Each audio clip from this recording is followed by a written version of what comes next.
Et il devient directeur et président du directoire du Monde diplomatique en 1973. En 1997, il définit dans un article intitulé « Désarmer les marchés » le concept de la pensée unique.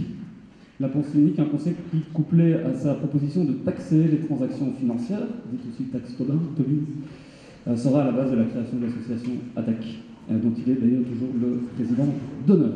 Je vous demande donc d'accueillir comme il se doit M. Ignacio Romain. Bancaire, les affaires de déchets toxiques en Afrique, etc.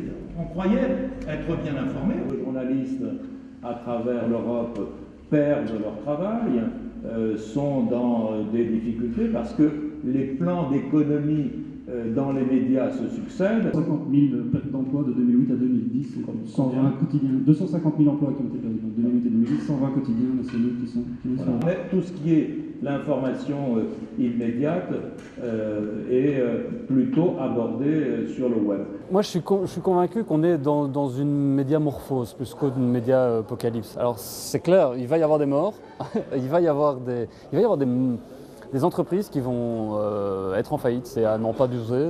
Les entreprises médias vont se casser la figure, sont déjà d'ailleurs en train de le faire. Et donc ça, c'est le côté destruction de la valeur qu'on peut regretter. Personnellement, je le regrette, mais je ne peux pas faire grand-chose contre. La seule chose que moi je peux essayer de faire, c'est d'essayer d'accompagner la transformation et la mutation qui est en train de se passer. Et d'abord à mon petit niveau à moi en tant que journaliste, d'aller mettre les mains dans le cambouis et de voir comment ça se passe. C'est un peu ça que j'essaye de faire depuis 2005, depuis que j'ai un blog, depuis que j'ai commencé à travailler aussi à l'agence Bulgare. Ils ont la chance de vivre l'occasion sans doute la plus exceptionnelle depuis l'invention du journalisme, c'est-à-dire depuis à peu près un siècle et demi. Parce que c'est une génération qui désormais peut créer un site d'information sans avoir à faire un investissement financier important et en développant une conception de l'information qui lui est propre.